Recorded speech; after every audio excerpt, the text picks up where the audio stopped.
Hello, I'm Scott Soshnick. And I'm Eben Novy-Williams, and this is the Messi to Miami sports business podcast, the Sporticast. Well, we need a Will Smith song. We need a Bienvenido a Lionel Messi a Miami. We did that like 2 weeks ago, didn't we? I know, but I'm saying we were singing Miami 2 weeks ago. Yeah, but now we need a real song. Like they need a song for this. This deserves an anthem. Remix. You want a remix? Messi a Miami. Yeah, something good. Yeah. Is it too dark in here, by the way? When I started preparing, it wasn't too long ago. You were on the phone, and then all of a sudden the clouds rolled in, and I think we're due for rain, and it got really dark. And I'm like, you look good to me. You look good to me. Thank you. But speaking of Messi, the one thing, yeah, go ahead. Where were you going there? I was going to say the sun is shining in Miami right now. Is it? Do we know? Do we what? Do we know for sure? Is the sun shining in Miami? The metaphorical sun. The sun of soccer greatness, Scott, is shining in Miami right now. When we recorded last week, we were kind of picking up on reports that it may be close. We have no deal yet, but everybody seems to be pointing in the direction of Miami Inter Miami signing Leo Messi. He would be coming to Major League Soccer, the biggest star by leaps and bounds that has ever joined the league. I think a lot of American fans still don't really understand how popular Leo Messi is globally. But a really huge moment coming up for Major League Soccer. And we can get into everything they're going to compensate him with, Scott, because it's a whole smorgasbord of opportunity. They're actually renaming the league Messi League Soccer. Yeah, exactly. No more major, just Messi League Soccer. For Messi. It'll have a Jerry West-like logo of him kicking left-footed. So let's actually, we could start with Hold on. Before we go anywhere, you know me, you said something and it sparked in my head. No, but you went leaps and bounds.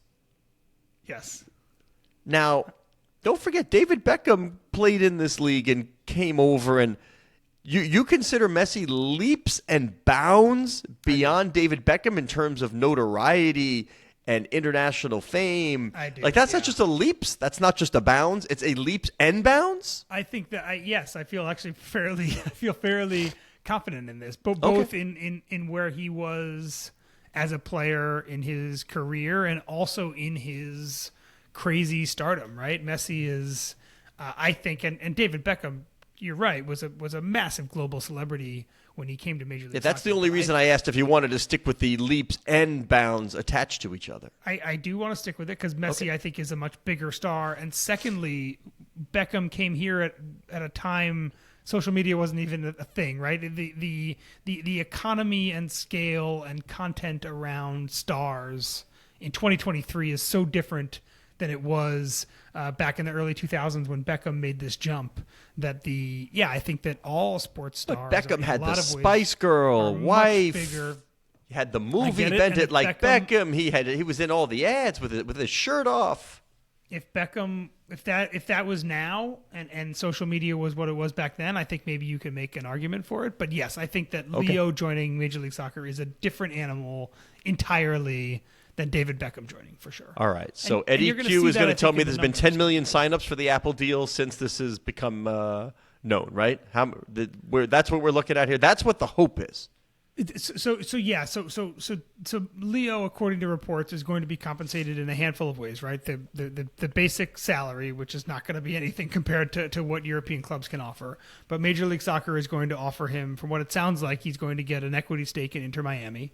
He's going to get a cut of sales both from jersey partner Adidas and also from Apple, right? It's a huge package that could eventually be worth, depending on how the business metrics pan out, depending on who you listen to, probably in the end, it could easily be hundreds of millions of dollars. I don't know. We'll see. It's enough to make him turn down $400 million guaranteed a year from Saudi Arabia. Exactly.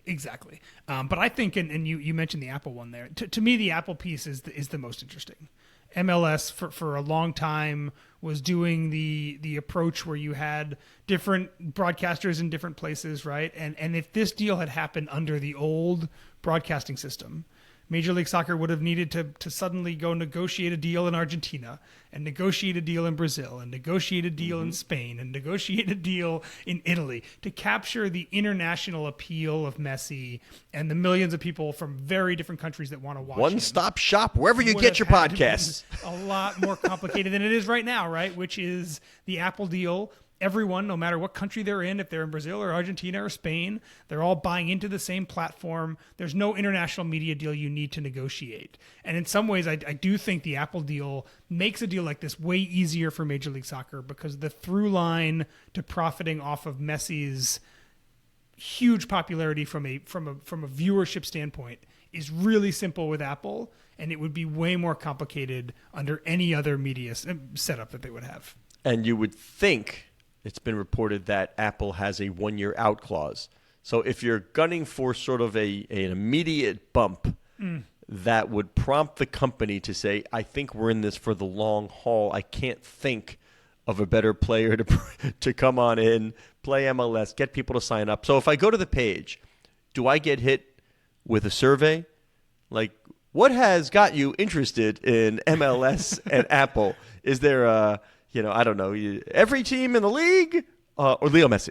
Is there a Messi tab where they can directly track how many folks are signing up because of him alone?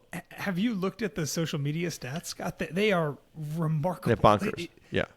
Inter Miami has added more than 6 million Instagram followers in the past week. There are only a handful of U.S. sports teams, period, that have 6 million Instagram followers at all. It is now the most followed U.S. sports team outside of the NBA on Instagram at all. And I saw this number, and shout out to Joe Pompliano who tweeted it, because I think it's amazing. Every week, it seems like, or before every game, Inter Miami tweets that standard photo of the starting 11 with their arms locked. The one they did before the Messi news got 7,000 likes on Instagram. The one they did after the Messi news got 730,000 likes. So a 100x on just a standard post that has nothing to do with Leo, right? He's not even in the photo. I don't know. Athletes have ego, but I don't see Leo having his family sitting there. Guys, you got to go on and hit the like button. I don't see that happening. Exactly. So the halo effect in a lot of ways has already started, even though, Scott, we're sitting here right now recording early in the week. There's no deal yet. It hasn't fully been announced. If you go to Inter Miami's website, you won't see anything about Messi. Then go to MLS's website. You have all Messi versus no Messi. It's a really interesting the way the media wise, and there's a chance that Jacob Feldman's going to be on this podcast filling in for me later in the week. I would love to hear his thoughts. What do you mean there's a chance? It's like 100%. What do you mean there's a chance? Look, I'm doing some teasing, Scott. I'm doing some teasing. There's a chance. The media rollout on this is very interesting. It's been kind of bizarre. There were tweets that were tweeted and then deleted on the day it was announced. And Jorge Mas, one of the owners of Inter Miami, tweeted a Messi jersey kind of shrouded in darkness and clouds. And the team itself has done, again, very little, if at all, to discuss Messi. The league has done the opposite. The league has done so much. Well, this is a less is more. You don't. What do you need to do? This is actually a very wise approach. What do you need to do? Do I need Leo Messi out there doing 100 interviews saying how excited I am? Do I need to have this crazy public season ticket drive for Inter? Come join Leo Messi, and we're going to be the most interesting team in the league this year. It's all so unnecessary. I think that's right, and I think that's part of. I mean, it's part of what's amazing here, right? Again, all of this Instagram and all this social media buzz has happened without Messi's face appearing at all on the social media page, right? And you mentioned ticket sales. They're going crazy right now, both for Inter Miami home games and games that they're playing on the road. A lot of that is speculation about when he may make his debut. If I bought that July 28th game against the Mexican team, thinking that might be his first one, I might be sweating a little bit, thinking about, I want to get this deal done ASAP. I want to get him in a jersey ASAP. But you're right. I think a lot of this maybe is not necessary because we're seeing so much of the business growth already without a deal being signed and without Messi being able to be announced. Just prior to our recording, my cell phone rang, and it was the owner of an MLS team who shall remain nameless. And I believe, I didn't flat out ask, but I think I'm a pretty good judge of these things in my 30 years of doing this in my conversations. I believe that this particular owner was poking fun at the breathlessness of the coverage and instructed me. I said, we're about to do the podcast. And this person said, great, jump on board. Team's worth $1 billion, maybe $2 billion. Absolutely greatest thing ever, with a bit of tongue in cheek, firmly planted in cheek. It's interesting. I was on the phone last week with I assume a different MLS owner, and he and I talked a bit about essentially how much secrecy there is at Major League Soccer around this, and how even a lot of the team owners don't know any of the details about what's being offered to Lionel Messi, right? And in other sports that might not be a huge deal, Jerry Jones doesn't have insight into the conversations that Mara is having with free agents, but in MLS, which is a single entity league, and there's a way to look at Messi as being a massive league-sponsored salary cap circumvention, right? That is the way these signings typically happen for Major League Soccer. It does seem like there is still a lot of other MLS owners who are like, yeah, Messi being here is great. I want to know what we're offering him. I want to know if he's getting a share of Apple money. Is that coming out of Inter Miami's cut? Is that diluting everybody equally? How much, and this is the big question. Details, yes. Yeah, but what are the deal points, and how much does it affect the other 29 MLS teams that are not going to be having Leo Messi playing for them and are maybe only getting the boost when he comes to play once a year? Well, my focus group of one just rolled in the driveway with two idiots in tow. Let's see exactly how much noise they make as they come into the house, and maybe we'll ask them if they're excited to see Lionel Messi come to Miami. But the interesting part from our friends over at dirt.com, Leo doesn't need to struggle to find a place to live. Yeah, he's got. Not that I was worried already, but yeah, not that I was. Oh, by the way, look at they all came in, and I must notice that I'm doing something. There was no yelling. Hey guys, question. You're my focus group. Are you guys interested in seeing Messi play MLS? No. There's one no. Second. Of course. You want to see what happens. All right. So we have one yes, one no. How about you, Alonji? Yes or no? Yes. Two yeses, one no. I think Don Garber would take that from the subset. That seems like a win. From the 13 and 14-year-olds. If I can get two-thirds. Focus group of three, 66% solid yes. I want to see what happens. I'm interested. But in terms of relocation, I don't know how many exactly it said he owns, but tons of properties already in Miami. He doesn't really have to worry about finding a place to live. I wonder if he's going to have to boot out a renter. Say, this unexpected business trip came up. I'm going to have to cut your lease short because I need the penthouse apartment. That's a nice leverage position to be in if you're that renter, right?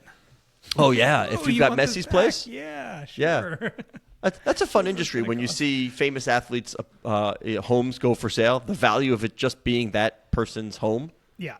I think that's a really interesting thing. All right, tell me a little bit. And real quick, going back to what you mentioned about the Saudi League and the massive offer that went his way, it does seem very clear that Messi and his family would prefer to play in Miami than it would to play in Saudi Arabia. And as a result, even with everything we're talking about, it does seem clear that the financial package that Messi is getting is probably going to end up being accepting something that is significantly lower than what it could have been if he had chosen to play in Saudi Arabia. How about the statement, by the way, from Barcelona? It was a little bit of passive-aggressive nature there. Yeah. Okay, we understand. But Messi sort of did say, I don't want to deal with the rigmarole anymore. I'm excited to try this new challenge. But it just seemed as if it was like, go play in that lesser league where you can have an easy time and not really be recognized. We wish you the best. Yeah. Seemed a little bit of passive aggressive. Tell me a little bit about TGL. What do we got there? The golf league, next gen. I'm always interested in sort of what's next. And by the way, related. If you don't think it's related to Live and the PGA and just people looking for alternatives and new things, I don't think you're paying attention. It's all interrelated, and I'm interested. The PGA owns, I believe, I'm going off top of mind here, 18% of the entity. Is that correct? Yeah, that's right. Bam. All right. Well, now you're in business. Now you're in business with the commercial business of the PGA Tour. TGL, for folks who don't know, is the Monday night team-based golf league that Tiger Woods, Rory McIlroy, and former Golf Channel executive Mike McCarley launched last year. They're aiming to start actual play in 2024. They just sold their first franchise, Scott. Alexis Ohanian, his wife Serena Williams, and Venus Williams. I read it on Sportico. Broke it on Sportico. See, no. You didn't get that? That was good. Oh, read it on Sportico. I read it on Sportico. You missed it. That's on you. Alexis being a co-founder of Reddit. Yeah, thank you for explaining, but you missed it. That one's on you. I missed that. I totally missed it. That's the first of 6 franchises they're going to sell for starting play next year. I'm really interested in this, Scott, from a product standpoint. There's been, even before last week's kind of bombshell commercial merger, there's been a lot of upheaval in golf. There's been a lot of people, Topgolf has done this to a really good extent, trying to kind of democratize golf to a degree, package it in ways that doesn't feel like it takes 16 hours on a Saturday and a Sunday to consume. And TGL is kind of trying to find that sweet spot. It is they're building their own facility on a college campus down in Florida. It's essentially simulator golf, Scott. It's a huge screen. The pros are hitting into the screen. I think the greens are going to be in the facility. So my guess is at some point it goes from simulator to the green itself. But it's going to be a real test, I think, to see, one, what the golf purists think about a much shorter format with a lot more tech. Who cares what the golf purists think about? And then secondly, how many new people... There Again, you go. I wish your focus group of 3 was still there. There you go. Yeah, they went outside to play wiffle ball. How many people who would never watch a tournament on a Sunday decide on a Monday night, oh, I want to tune in and watch these people playing this essentially AR version of professional sports? I think it's going to be a really interesting test.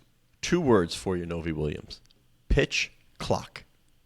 No sport more steeped in tradition than Major League Baseball. None. And when they added the wild card, oh, what a joke of the pennant race. You know how boring a lot of baseball would be come down the stretch if you didn't have a wild card these days? You know, some team up by 12, 15 games and no chance of it. You've got to try. You've got to grow. You've got to be willing to push the envelope. And if the core doesn't like it, that's fine. There are other audiences. What somebody told me today? It wasn't today. It was Julie Ehrman was talking about at our event, WX3, the Women in Sports event. She was talking about, I think, one of her early games. There were 2 games in LA. It was like a men's game of the World Cup team or some big, I forget, whatever. 2 big men. Maybe it was 2 European teams playing in LA, but they also had a women's game. And there was 80,000 in one venue, and there was 16,000 in the other. And she said the lesson was that there was enough of a fan base for both of us. It wasn't just soccer. It wasn't just soccer fans. It was Angel City community fans that they chose to come here when they had an option. Enough there, enough for us. Same thing here. No, it's not going to be the NFL. It's not going to do X billion in revenue. That's fine. Not everything has to be. Can you build a viable business with this particular product? And I would wager that there are a ton of people out there who would like to sample golf, both as a player and as a viewer, without having to lose an entire Saturday or Sunday to do it. And particularly the younger set that is so used to the gamification of sport that they can put their headsets on and they can figure out ways to put themselves in the game. And we're seeing that now with all the new tech that the NBA has showed off at its Tech Summit at All-Star. That's fine. There's something for everyone. It's like the Altcast, right? Not everybody wants to hear just the announcers. Maybe they want to hear Peyton and Eli going about it. Maybe they want to see the Nickelodeon broadcast where people get slimed. Maybe they want to see former players, former coaches talking about that. Maybe that's it. It's not broadcasting. It's narrowcasting. That is the same exact thing in sport itself. And to that point, I spoke with Alexis Ohanian last week about this investment, and he did not, won't surprise you, he did not talk about all these people that are sitting on their couch all day Saturday and Sunday. What he talked about was being on Snapchat and being on Instagram and seeing young people at Topgolf and at Full Swing and watching the Box to Box documentary Full Swing that just came out on Netflix about the PGA Tour. All of these little subcategories that he felt were people who were kind of just coming to the sport or were willing to touch the sport in all the other non-traditional ways outside of the main professional version. So that was the demographic that he kept talking about, was that TGL is going to be able to reach and provide an option for those people to get into the professional game, because right now what the sport offers, and I would think this is true both pre and post commercial merger, is just something that a lot of sports fans are just not interested in right now. What is it, the 17th hole TPC, right? Something for everybody? The waste management, you mean? Waste management, that's what I meant. Yeah. The 16th hole of the waste management. Yeah. I'm so glad that I screwed up both and you knew exactly what I meant. Thank you. Yeah, that's exactly what it is. The 17th hole of TPC is the island one. That's all right. All right. Excuse me. It's late. I'm tired. Yeah. It's getting dark in here, like I said earlier. Yeah, 16th at waste management in Phoenix. Yeah. It's just that people want something different. Exactly. And that's okay. Did you mention, by the way, that Venus and Serena are also involved, or did we just stick at Alexis? Okay, yeah. I'm curious. When all is said and done, I want to see what Serena's venture fund comes up with. Like just sort of the whole. Give me the whole menu. I'm curious where she goes with this. 60 plus investments in, I think, at this point, Scott, and she's only been retired for a year, right? I think the green grass in front of her, she must get incredible deal flow. She and her husband are a very powerful couple, both by themselves and together. I think there's if you were listing the most interesting athlete investors, she would definitely be on a short list. Yeah, absolutely. I'm not sure where Nikola Jokic would rank. In terms of endorsers, he's almost nowhere to be seen. Or in 2 years. Well, is this one of those where he doesn't want it, doesn't care, or it just wasn't available because, and no offense to the Denver Nuggets, somewhat nondescript franchise, not quite all the way out west, but doesn't get a lot of national. The guy's a 2-time MVP. And if that was LeBron James, everybody knows the name, but you could sort of poll a whole bunch of sports fans and say, who was the 2-time MVP of the NBA? I'm not sure a whole lot of people know Nikola Jokic is the right answer. So were people late to him? Was he late to them? Do you expect a wave of Jokic stuff coming up? Like his agent's going to say, yes, we want this, we want equity in that. Now we're going to have our own venture fund and he's going to be part of it. Or it's just not the personality. I mean, he hasn't really addressed it. Just doesn't seem like he cares all that much. I think there's something in the middle there, and the example we talked about a few weeks ago was Giannis, right? Who was one of the best players in the NBA before the Bucks won the championship. But it felt like it took the Bucks winning a championship for a lot of people to be like, oh no, this guy is a superstar. That didn't translate to a ton of. From what I understand, a ton of equity investing or venture capital. I don't think not all athletes want to do that. I don't think Giannis has done a lot of it, and maybe he wants to in the future. So whether Nikola wants to or not, I think is kind of a separate question. I do think that this championship, and we're recording right before Game 5, so it's looking good right now for Denver. I do think that if Denver does pull this out, I think the even among casual basketball fans, it will be widely recognized that Nikola is one of, if not the best players in the league. He'll make that superstar jump in the same way that Giannis did. And then how he wants to capitalize on that financially, if he wants to, outside of endorsements, that I think kind of remains to be seen. But I do think for someone who has a very small endorsement portfolio right now, I think that will change fairly dramatically in the next few years. And let me put you on the spot and use your creative hat right now. There's that fun website that helps you pick the name of private equity firms. It's like, what's your favorite color? Name your favorite tree, all that kind of stuff. Yeah. So the Jokic brothers decide to start a fund. Give me the name. Yeah, I was going to say the Three Serbian Brothers LLC. I want to know how to say brother in Serbian. All right, that's good. All right, we can go with that. All right, that's all right. There's tons of options, but again, I think to your point, there's some athletes, and you know this, that just aren't interested at all, and then there's others who are hyper focused on this from the minute they start making kind of big checks, and that I think will be totally up to him. But I do think if he wants those doors opened, they are about to be the hinges are about to be greased significantly with this championship. I had lunch today. I don't think I'm speaking out of school today. I had lunch today with Michael Bappas over at Rockefeller Capital, and they do a lot of educating, work with athletes, and we were sort of debating the narrative. Where is the narrative now in terms of the broke documentary through where we see now increased awareness, not only awareness, but action plan of athletes to get involved in investing. And again, not everybody has to be Andre Iguodala or Steph Curry or Tom Brady, but the fact that the stereotype of the athlete getting burned and opening up the restaurant and losing money, getting taken, I was like, I don't think we are anywhere near that. I'd love to see some updated real data, not the BS that led to that documentary. That's been one of my callings. It doesn't even pass the common sense test. But okay, whatever. I'm off of it. I'm ready to move on. I'm curious. Maybe we should do it. Should we do that at Sportico? I mean, it won't be easy, but with some cooperation from the players' associations, I think we could get a really good updated picture as to the financial health of athletes, both current and 5 years out of retirement, whatever it may be. We'll have to pick the parameters, but I think we'd see a far different story from what people still think is the situation. Agreed. I agree with you on both points. One, I never trusted the number to begin with, but two, yes, I think that athletes nowadays, whatever the actual statistic is, I think are way less likely to be bankrupt after playing. I think there's a few factors there.